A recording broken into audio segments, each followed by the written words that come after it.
The VHS look has been popular lately in music videos and other video art as the 90s come back into fashion. All neon colours and diagonal lines and over-enthusiastic voices! I cannot keep that up. Now, some producers will actually take the time to get their nice, crisp HD footage and put it through an actual video recorder to get that effect. But let's be honest, most won't. Most will use the same filter as everyone else.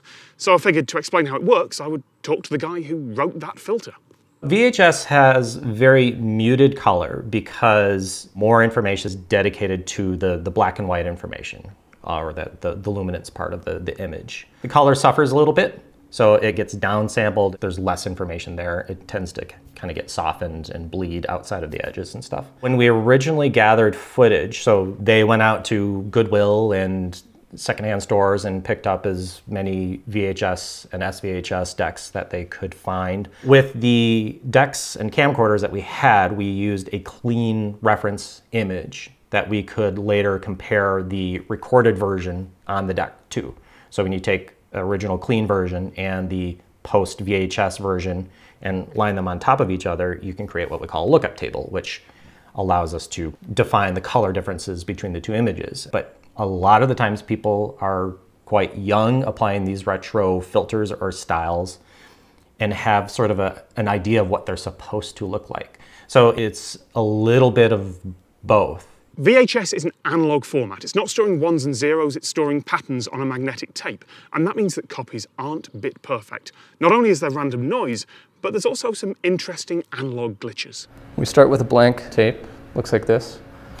We throw it into one of the VCR decks. One of them has the lid off of it, and that is the one that actually died making the VHS transitions. That one went through a lot, and all of that got printed onto this tape. Essentially just taking the device and then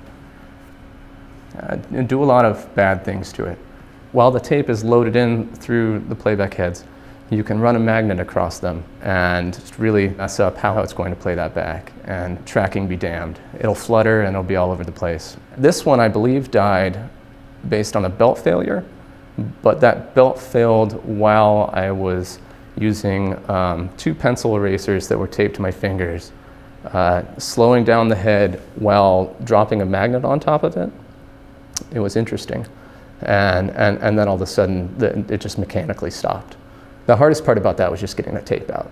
There is a section in the code that is just called tape damage. There are things like what we call the pop lines. When you are recording tape and you get pieces of dust or debris or whatever stuck to the tape and it rolls across the scan head, that one line will just create like a streak across the screen. And then there's also a scrolling wrinkle. Generally it's repeating because often that happens when the tape jams up or something like that, and you end up with a bunch of wrinkles that somebody then reassembled the tape back. Of course, there are some things that a filter can't add, like camera angles, and neon typography, and fake enthusiasm.